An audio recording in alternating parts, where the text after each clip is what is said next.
All right, hello. So we'll be discussing The Romance of Magno Rubio, a play staged by the May Theater, which was adapted from the short story The Romance of Magno Rubio, which was written by Carlos Bulosan. So a brief background on Carlos Bulosan. He's a Filipino-American writer in the early part of the 20th century. Yung birth year niya is quite debatable. Some have said na it's 1911. Some have said na it's 1913.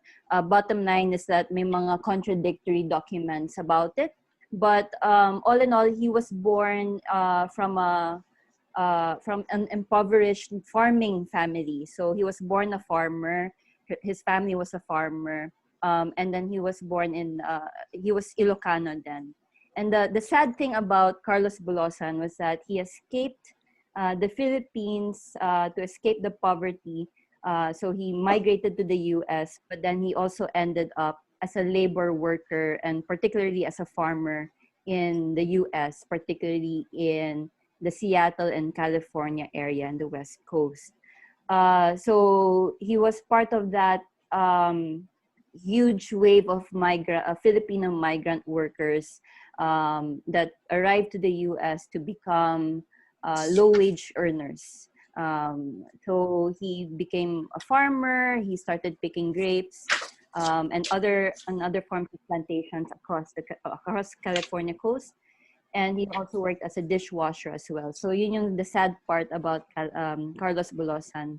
At some point, he contracted tuberculosis, and then he ended up in the hospital for quite a long time.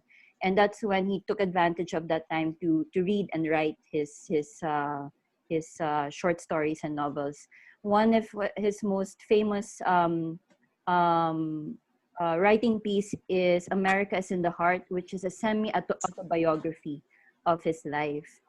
Later on, Carlos Bulosan became a labor activist and a socialist writer, which at that time, very heated pa yung America against communism. So he was blacklisted to the point that he couldn't work anymore, no?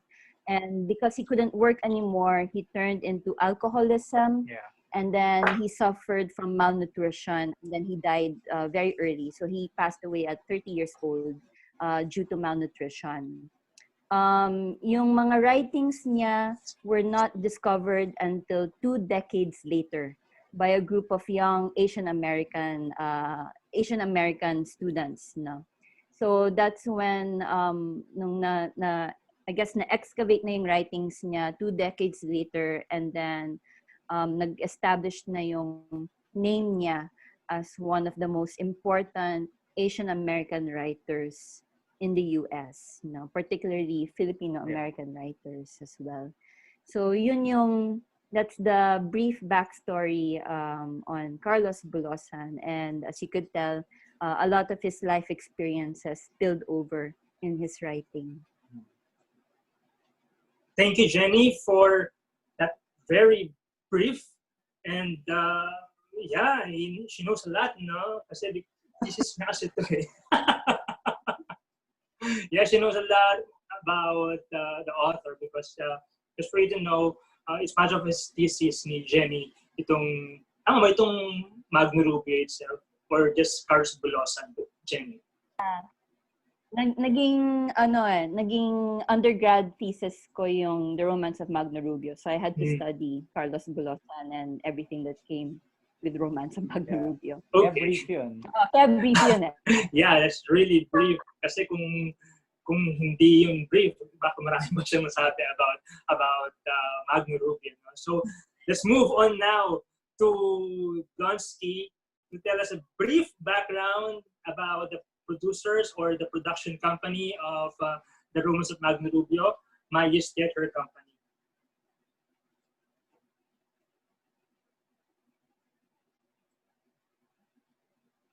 Okay. Hello? Yeah. Got it?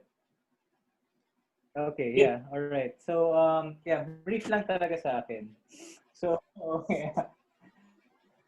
The Mayi Theater, they're one of the leading Asian American theater companies in the States. So they were founded in New York, a little over 30 years ago, so 1989. So they started out doing plays that had a lot of Philippine Filipino American American.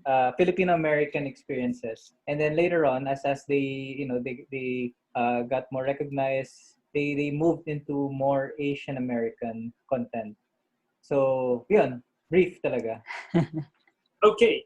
So, thank you, Blonsky, for that very brief. Ito talaga yung brief, Jenny. Now, hindi. Sa bagay. Kasi kung hindi ko sinabing brief, baka we took more than 30 minutes of the time to discuss about Cars Balosan. Grabe naman. At least it's informative for our viewers too. Bawal mag-joke. Okay, sorry. Go, Jenny. Important malaman yung buhay ni Carlos Balosan in relation to Romance of Magno Rubio. From thesis niya eh. So she knows what she's Narinig talking ko. about. Yeah, I heard the story, and you also picked the right information about Carlos Balosan. Okay, so insights about the romance of Magno Rubio. I thought that it was just done a few years ago, like 2000. The latest would be 2018, but the production itself was actually in 2003. Tama ba? So it was more than 15 years already. Maganda siya for me dahil I thought that the take was actually modern, contemporary, and then nung nakita ko na nalaman ko na 2003, oh, this was old. Parang during that time, noong 2003, in the Philippines setting, as what I've remembered, there are just the major groups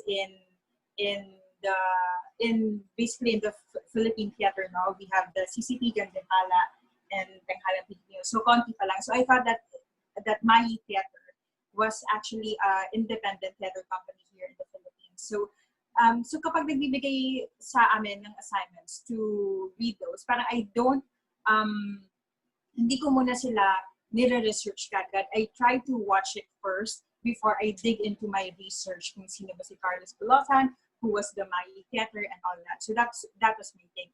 And I like it how Filipino was made into that, like the Screama, they have the Arnis, and they have their song, the Kondiman song. I think it wasn't a Kondiman song. No, so there was a song there, and it really hits very close to home because it talks a lot of sense of being a Filipino.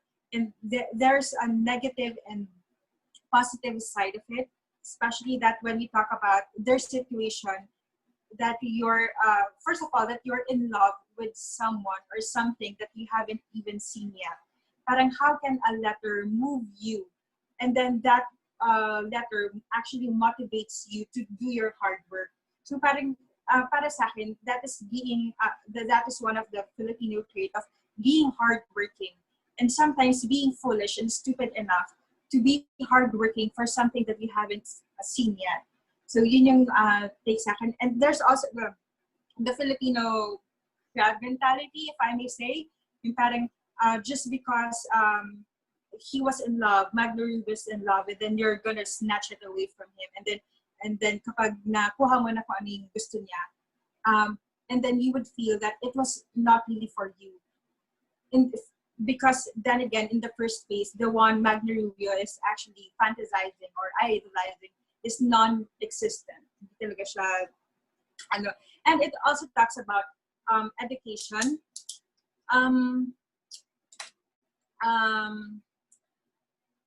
There was a character, I think it was Nick. He's very well educated, but he does not use his education to be on top of someone else. If kung napapansin nyo, sa setting na yon, magkakasama pa rin sila na parang hindi niya minamataas yung sarili niya just because he's properly educated. And also, there are lines in the I actually, after watching Magno Rubio, I read the short story of Carlos Velosan, and I highlighted or I wrote down some pieces of information or some scripts that's very impactful or compelling for me, which is nangyayari siya at kaya ko siyang yung mga binitawan or yung mga sinulat na salita ni Carlos Velosan from way back when actually holds true until now. Well, at least for me. So first off, let me share it with you, some quotable lines. Now, the object of love may be an idea, a dream, a reality. So I'm just gonna read it to you, to our listeners, and then you just reflect on it and how it's gonna impact you with these words. Words, they don't mean a thing. Some men are capable of anything, Magno. Some men could crawl on their bellies on human filth to earn $1. How low can we get, right? And then towards the last end of the short story, it was written there, then he understood everything. So after everything, after his idea of romance was there, tapos nakita niya na yung reality, then he understood everything. So for me, it was actually parang ano siya eh. I'm not sure if it is a Filipino trait na to move on or to move forward. Siguro dahil hindi ako ganon. Pero naiintindihan niya nung nakita niya, parang totoo nga yung sinasabi, believing what the eye could see. Parang to see is to believe, something like that. So, you have anything to say? To say about your insights? It's nice insights. A lot of insights, actually. I have another insight. Okay, so Carlos Velosan was actually migrated to the United States, right? And these actors also migrated to the United States to work as a farmer. And then prior to that, the Americans, when they discovered us, they actually our invasion people were displayed in the US. So some Igorots, because yun yung mga indigenous people natin, some Igorots were actually displayed there as a museum, as an object of the museum. So parang, kailan ba matatapos to? So something like, oh my gosh, naiiyak ako. Kasi, you would see how the people who invaded us treated us like we were, again, slaves of their nation. So, pero ang happy naman doon sa reality ng mga Igorots when they were displaced there is that they came back. And I'm sure of it na dahil bumalik sila dito sa Pilipinas, namatay din sila dito sa Pilipinas. And unfortunately, for Carlos Velosan, it did not happen for him. He died in the US at a very young age. So, yun lang. Naiyak lang ako kasi parang it's actually not right for anyone who has the power, who has the education, who has something that they have the knowledge of, is to treat other people like this. Kasi nung pumunta sila dito sa atin, mga mangmang tayo, ang alam natin is yung kinububuhay natin ng mga ancestors natin. So, yun lang. Well, going on to the production itself. And I was, this has won awards, right? So I'm very happy that this has been winning awards. And for me, it is a classic. Like the one that we have discussed, A Streetcar Named Desire, it was a classic because it can be relatable in any form. Parang kunyari, i-play mo yan sa, let's say, in a setting of Tokyo or in Seoul or whatever, it's still relatable. Know this, sa The Romance of Magno Rubio, if you actually change the characters not as Filipino and as a different nation, it's still relatable because then again, the power or the exchange of power or the extravagance or or the displaying of power is still there. Because then again, if you think that you're knowledgeable enough to do something, you think that you have power. But again, no, education is having a relationship with with your subject. And it's really, sorry, I'm blabbing away, but it really hits to home because of these. And na-mention din sa The Romance of Magno Rubio, Filipino boy. In the chorus, it was mentioned Filipino boy twice. So that means the Filipino boy statement is important. So yun.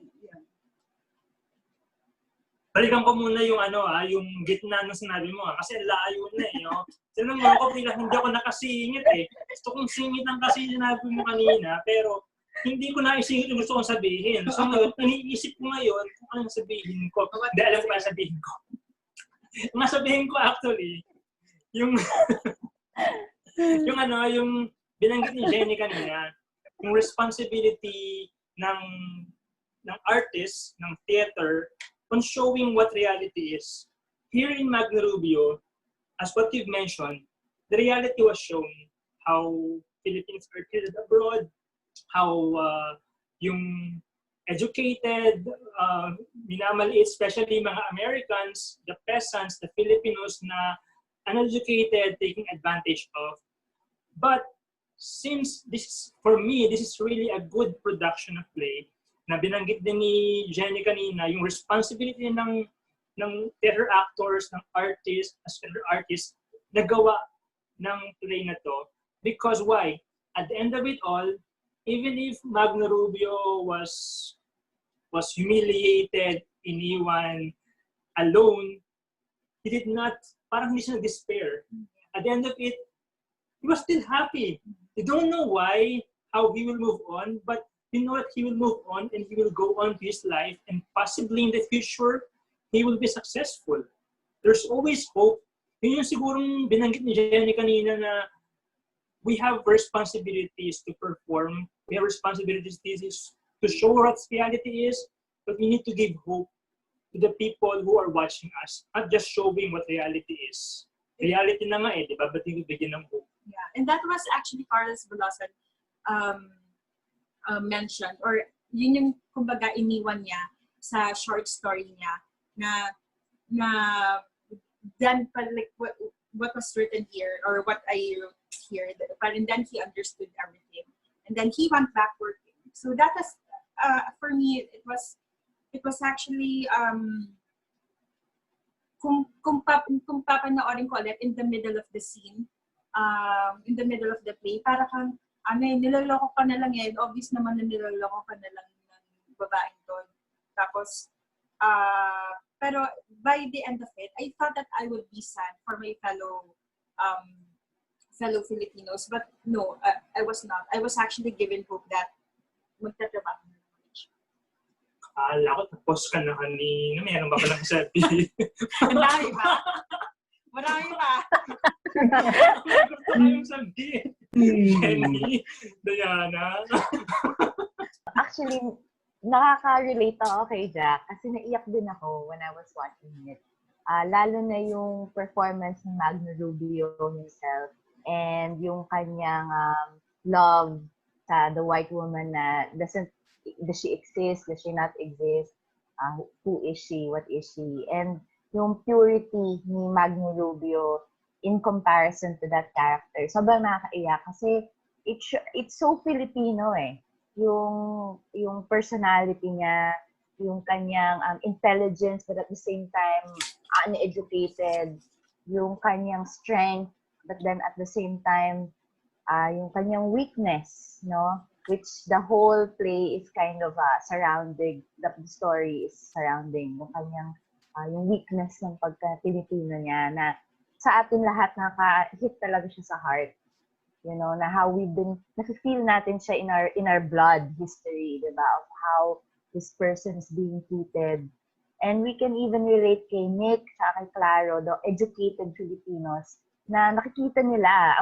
Kay Magno Rubio kasi, medyo, he's happy in ignorance While si Nick tsaka si Claro, because they're educated, nakikita nila yung injustice and how awful it is, even if sila yung nagpa-perpetuate, diba? Parang nag-guilty sila at saka nalulungkot sila, while si Magno Rubio, yung kahit anong, he tumatayo siya, parang Pacquiao, alam mo yun, na yung malakas siya, and no matter, you can't get him down. And that strength and halo with that kind of yung vulnerability is what makes this play really fantastic. Kasama na din yung rhyme na sinulat ni Carlos Bulosan. Sa kanya kasi galing yung mga rhyme parts eh. And it's really well written. Kinilibutan talaga ako.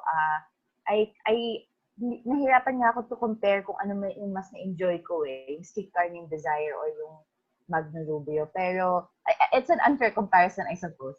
Pero parang na-enjoy ko yung Magno Rubio more for some reason. Mas the energy, kasi syempre, lalaki sila, limang lalaki sila eh, or anong na lalaki sila eh, all, diba, parang playing the parts and chanting. So parang nakakabuhay siya ng dugo. But also, kahit na mas maikli siya, kasi 1 hour, 20 minutes lang siya eh, very, na-hurt na ako sa kanya. In that 1 hour, 20 minutes, solid na yung naramdaman ko. In comparison to Streetcar Named Desire na medyo mahaba siya and out and in yung emotional ko sa kanya. Feelings ko about it. So, yun. Ang ganda, no? Kasi nakakapit tayo while watching the play na parang ayaw mong bitawan sa sobrang, sabi ko nga kanina, Streetcar Named Desire, I'm a fan of minimalist play. And this play is very minimal, konti ng actors, and what I really like about the ensemble is that they're very relaxed. Yeah. As if they're just enjoying, and that's what actors should be. Just enjoying the performance, give it whatever you want, as if there's no more to the performance eh, yung lahat natin eh, na ang cool, ang gaan, ang saya. Yeah, you want to be part of their ensemble, parang gano'n. Yeah. Gusto mong makibato dun sa artist nila. Gusto mong kumanta. Gusto mong sumabay ng Magno Rubio, Magno Rubio. Parang na, ano yung kanta yan parang kakanta. Bagay. Magno, yung, di ba meron yung chant sila, yung chorus sila, Magno Rubio, chala. Ay, di mo alam, ganun na lang, makisabay ka na lang. Bagay sa'yo, Joel. Bagay sa'yo.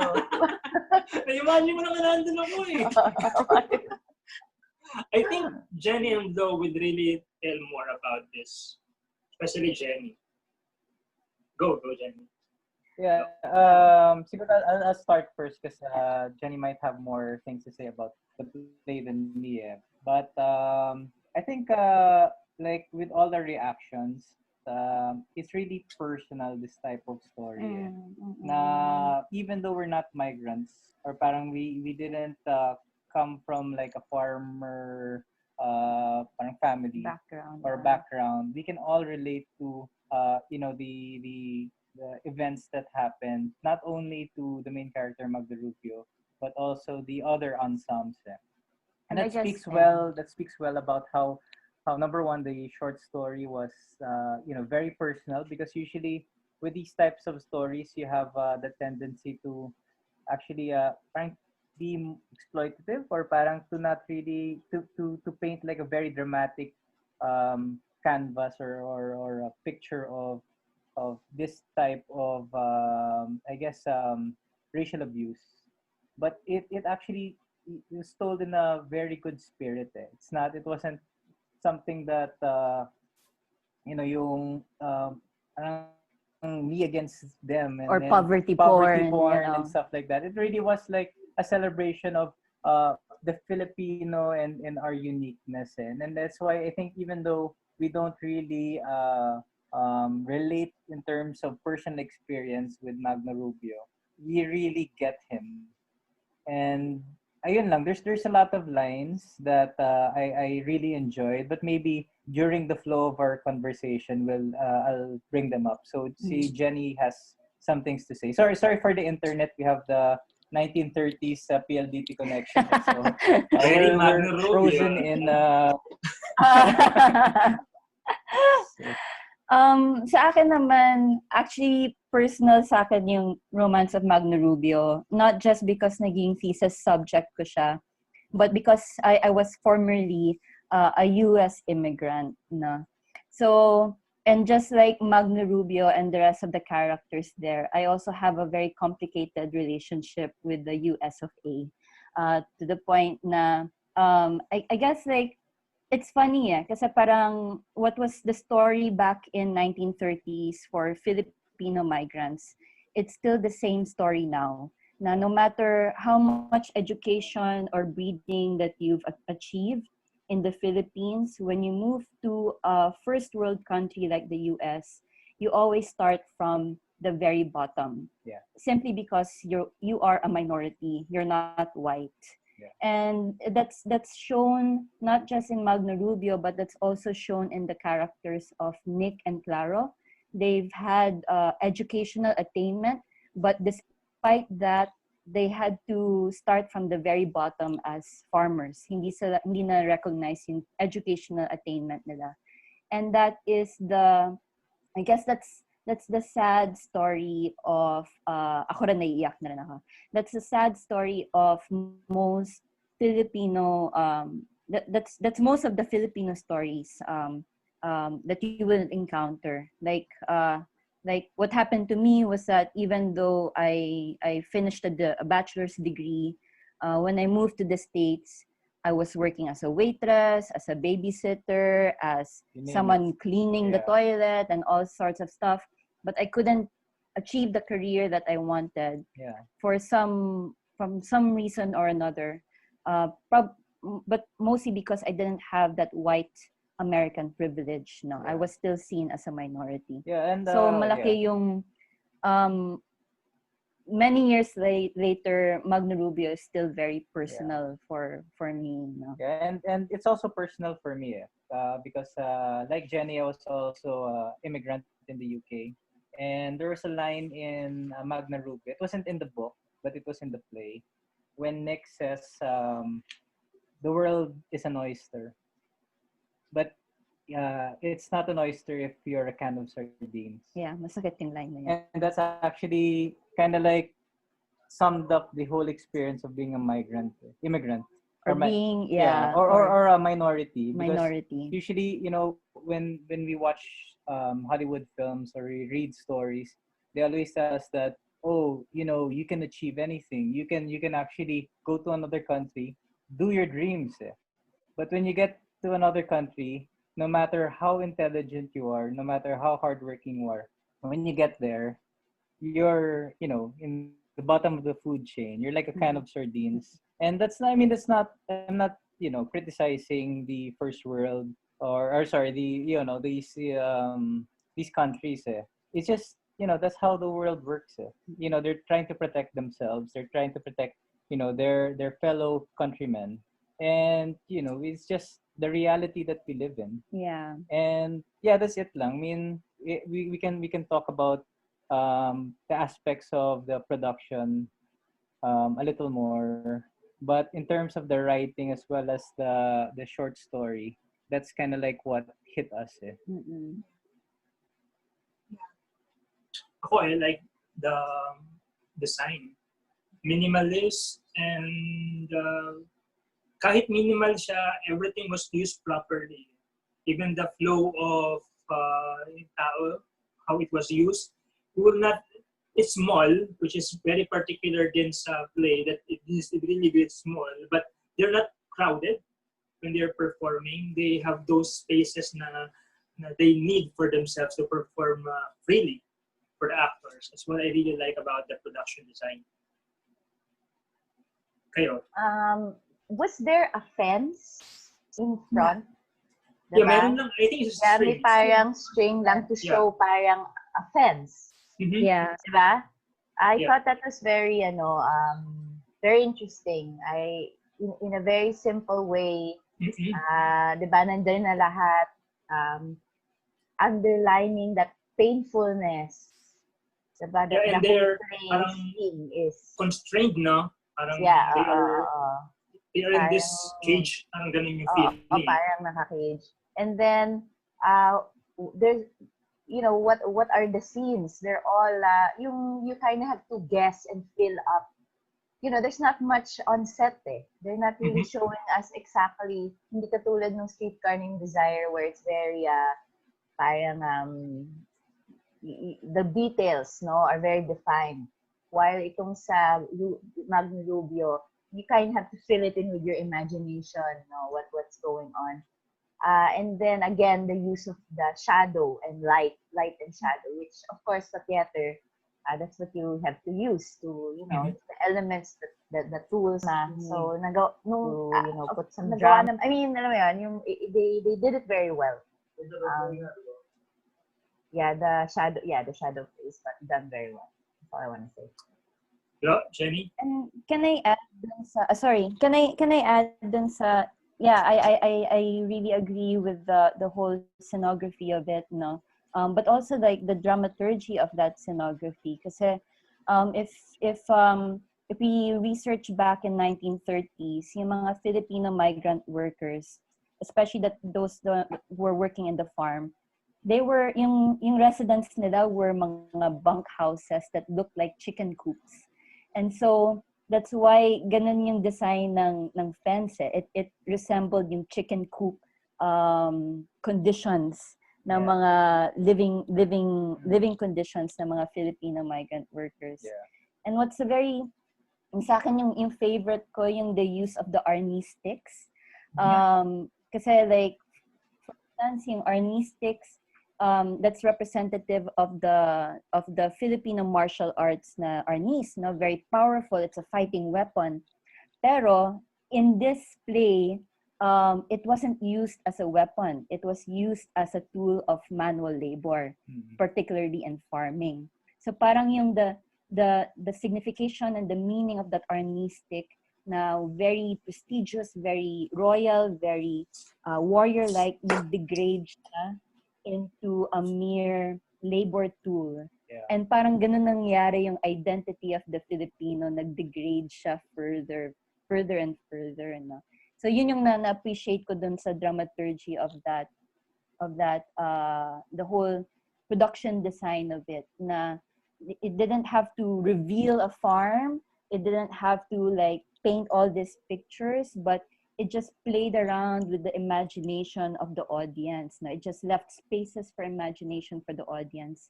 And for me, that's the real meaning of audience participation, allowing the audience to imagine with the actors. No? How about you, Bronx? For me, just briefly on the set before we go into the acting. I think the set really captured like who we are as Filipino artists. Like it in a way, it was like just so imaginative. It didn't really need a lot to actually tell where you are. And this was the one of the rare moments where it's a period piece, but it didn't have to show that I am a period piece. Parang it used the parang innovative imagination of like sound, language, and acting na rin. And let's now transition to acting. I loved all of them. I mean, I don't wanna show bias because I'm Filipino, and I really connected with all of them. But I think the one who really struck me the most was si Art Acuña. I think it's a very hard character to play for me kasi he has a lot of mga really big lines. It's a type of trap for some actors. If they don't take care of it, it becomes too cheesy. Yeah. And I think Art Acuña for me really captured that intelligence of Nick when I read the short story.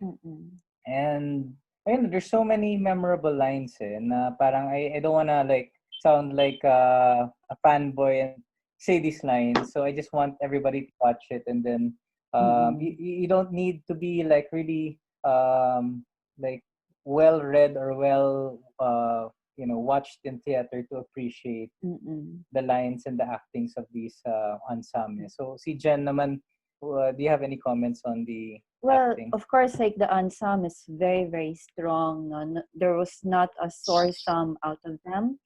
And how can you not mention Jojo Gonzalez, diba? Kasi si Jojo Gonzalez, yung character ng Magno Rubio, isa pa yun eh. Parang it's so easy to fall into the trap of playing Magno Rubio in a very stereotypical, naive Filipino from the mountains. You know, Igorot from the mountains na naive, uneducated, etc., diba? But the way that he tackled Magno Rubio, it was with so much complexity. Na he wasn't just naive, he was also palaban. He was also resourceful, very resilient, but also very, very romantic to a fault, diba? Na nakikita natin this whole range of complexity coming in from his performance. Na it was really from skin to bone. That he dove into this character head on. So yun. I'm a complete fan, obviously. But I'll pass it on to Joel, which I'm pretty sure he has a lot to say about the acting side of it. No? Ako? Nayabasahin lang ako.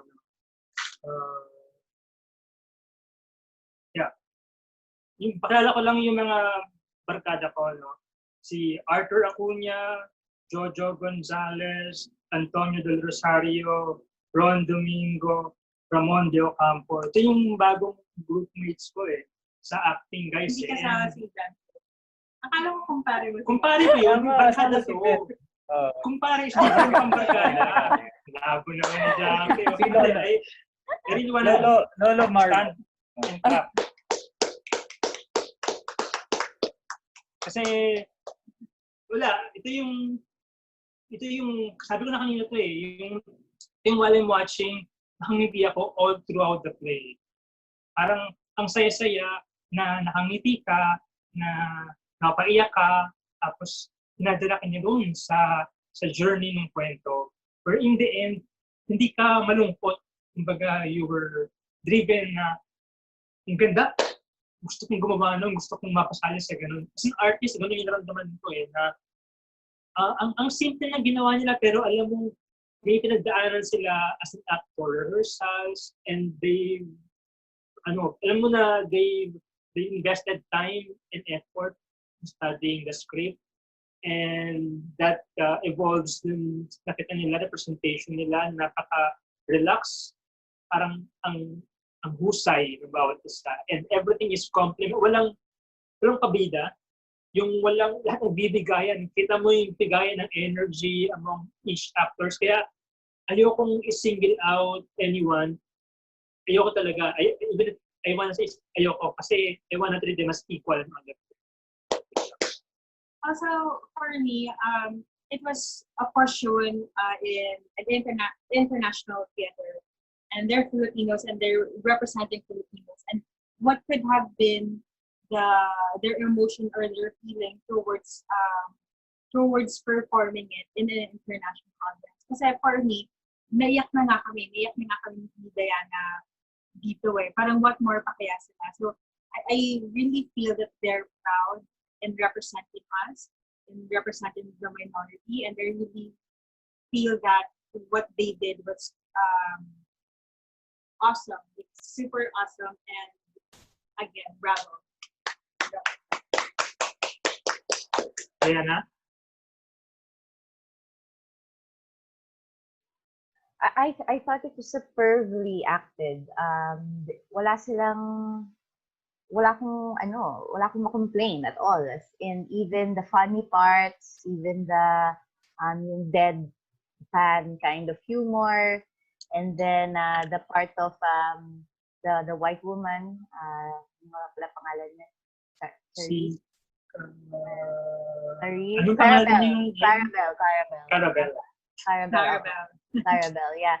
Even yung, kasi diba, it's actually Claro, or tama ba? Yeah. Who's actually, who's speaking through as her. And then she is just a shadow. So even that part for me was, wow, parang amazing. I could never, yung, it's training, but at the same time, they rehearsed it so many times. Yung talent talaga, yung skill talaga nila. It's really a wonderful play. I wouldn't mind to have seen it live, and I wouldn't mind to show bring my friends to watch it. Ganyan. The energy, as I said again, yung the energy that the actors brought to the stage, sobrang sarap and very enjoyable. Yes, and I want to say now we cannot deny the fact that everything, the performance, the overall performance of this production could not be that way kung wala si Direk Loy Arsenas. I agree. Ang simple, ang ganda, ang fluid, ang sarap panoorin. And while I'm watching, nakita ko talaga, before sabihin ni Jenny, nakita ko na talaga na posibleng malaking influence ang director nito kay Jenny on mounting a play. The design, how it fits. Basta I'll go, Jenny. Hello. Yan. Yeah, sorry, lag. Lag lang kami. Ayun. Yeah, I think kasi I saw this play live, no, back in 2003 then. Kasi nag-international tour yung my theater sa CCP during that time. So I had the privilege of watching it live, and that was primarily the reason why I wanted to tackle that as thesis. And I guess like this play was really very influential to me in terms of how it later on shaped yung aesthetic preference ko in terms of direction, no. So I'm always gonna be very, very grateful for this production.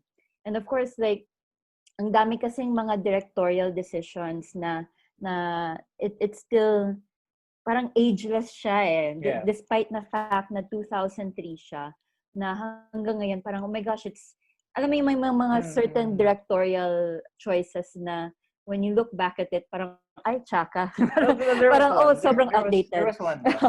Yeah, there was one, yung fight scene ni Claro and Magno Rubio. Pero, slow-mo. Yung slow-mo fight scene. But you have to consider at that time, that was innovative during that time. Kasi bago pa yung Matrix, and then everyone found that funny. Yeah. And then people just copied it. And then I think people just kept on copying that slow-mo fight scene eh. Kasi I remember recalling that same style sa Jaja Saturna later on. But anyway, but other than that, ang dami kasing mga directorial choices na ageless siya. Yeah. And yung favorite ko was yung revelation ni Clarabelle. Na instead of showing Clarabelle like as a person, they just showed Clarabelle as a shadow. And yung nakakatuwa doon was that, di ba, laging rini-refer si Clarabelle as the sun, as the light, etc., etc. But then she instead of, parang she just appeared as a shadow, as darkness instead. So parang very, doon ako natamaan doon. And it was such a poignant scene because everyone knew na Magno Rubio was being exploited, na ginagago siya, kinakatfish siya. And yet tuloy pa rin si Magno Rubio. And it was a very heartbreaking scene to see him still falling in love or still believing the truth of a very deceiving, mischievous shadow. Yeah. So. Yeah. I'm actually a big admirer of Direk Loy. Yeah, Direk Loy. Direk Loy. Yeah, but I mean, I've seen his adaptation of Cherry Orchard in PETA, and I knew he was a good director, but when I saw that adaptation, I was like, wow, this guy really is like innovative for me. And Magno Rubio kasi, you know how good the directing is when the coverage itself was not good. Parang the one that no, but it was really, I mean, it was like 2003, so that was probably the state of the art cameras that they used. Yeah. And it wasn't probably VHS pa yung bala niyan, Yeah. or mini VCD. VCD. But Even some just angles that, are not good. Yeah. Oo, Like, yeah. yung Sobra. close up, there was a close up and then they went closer pa. Oo. just to like emphasize na this is a dramatic scene. But you know, none of that really bothered me because the direction was really superb. And I think this is kind of like why I like his direction as he lawyer Senyas. And I guess also if you talk about the direction, you should also talk about the writing, because I think the writing was devised piece. I didn't really research, but I really felt that it was like a good collaboration between the writer and director. And I think what's beautiful about it is that the use of language. I think one of the scenes na I told the group that I want to highlight was yung scene when Nick does the love letter for Magna Rubio. In life, Sa piling mo'y in your arms, walang kamatayan. there is no death.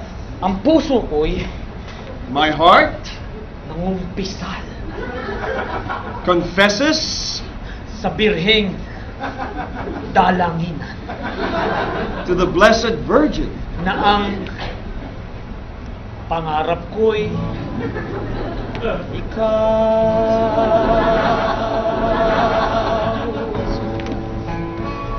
ikaw ang aking hanapinig, ikaw ang tibok ng dibdib, pusong umiibig, dinggit umaawit, tinataghoy ay kaibig.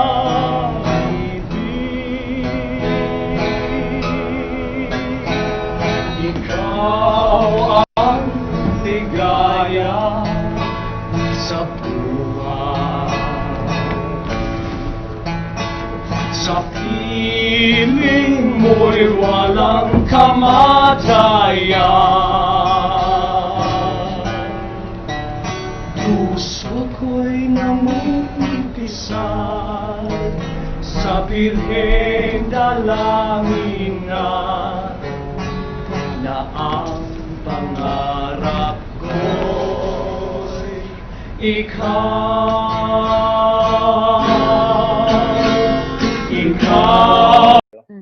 And that use of like Filipino to English, usually like when you're writing or you're directing, you don't really sometimes you forget that your audience doesn't understand the language.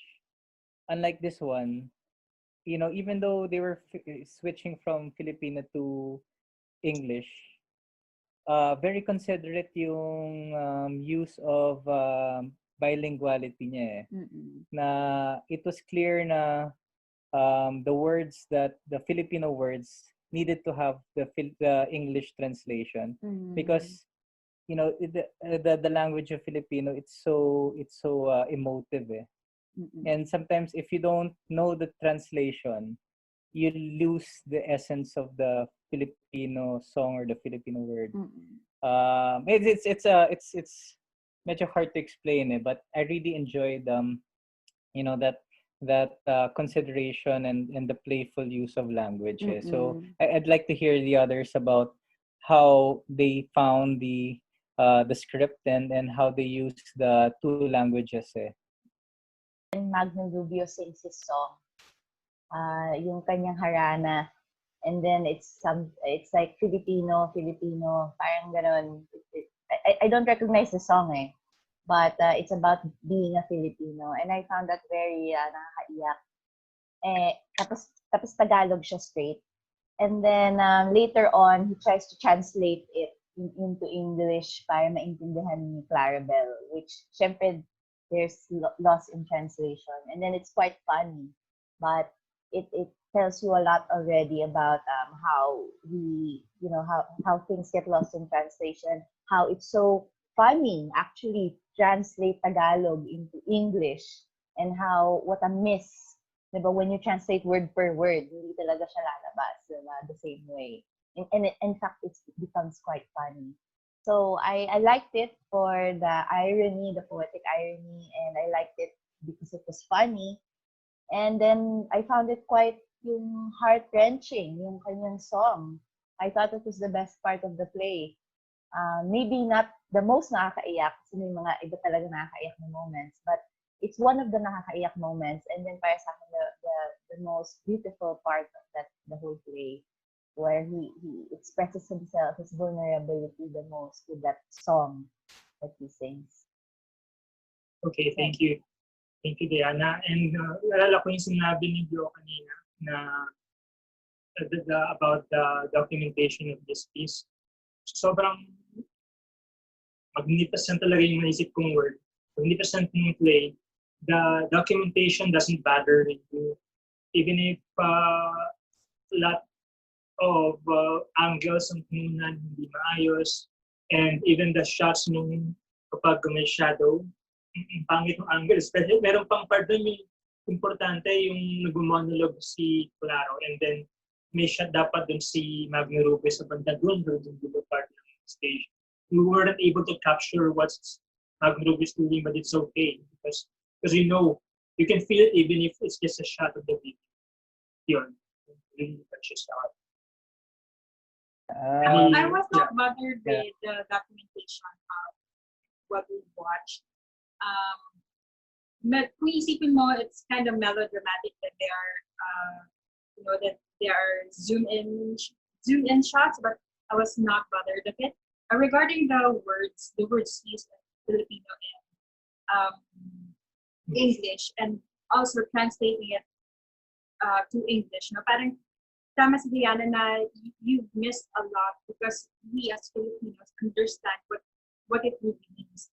Kapag kinunvey mo yan sa kanila, parang you kind of miss the mark, you kind of miss something, even if that's a space or that's a comma, it actually misses a lot. Pero hindi naman yung script naman, hindi naman kasi siya gumamit ng very elaborative words. Even in English, no? The script was just, for me, is plain English. Hindi siya yung masyadong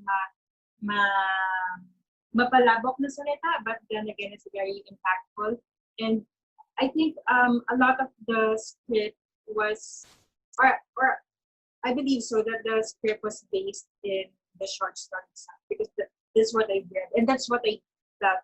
So yung feeling ng pagkarinig ko at pagkanood ko when it comes to watching it, and at the same time when it comes to reading the short story of the original one, parang same emotion siya. So parang hindi talaga lumihis yung pagkakasulat. Parts of the coverage, I mean, we're about to end, right? So let's talk about the okay ending. lang. No. Seryoso Until na to. 12 midday tayo dito. Thank you this Friday. Saturday. Tuloy tayo. No. Just seriously, like you're right. We can all talk all day. But I want to talk about the ending. The ending of the coverage where it was like a awkward moment when pangit yung coverage ng ending. Nag-pop na lang yung head ni Magno Rubio. And siguro as the ending to our episode, I'd like to ask Jenny what really happened live. Okay, first of all, Wag kayo maniwala sa bad coverage na yan, no? So, that was a horrible, horrible way to end a documentation of a really good play. Pero basically, yes, nagpop out ng si Magno Rubio behind the walls, no? And that was basically it. It ended really there, no? Na he popped up, after that really dramatic parang spiel by the ensemble about yung it's very existential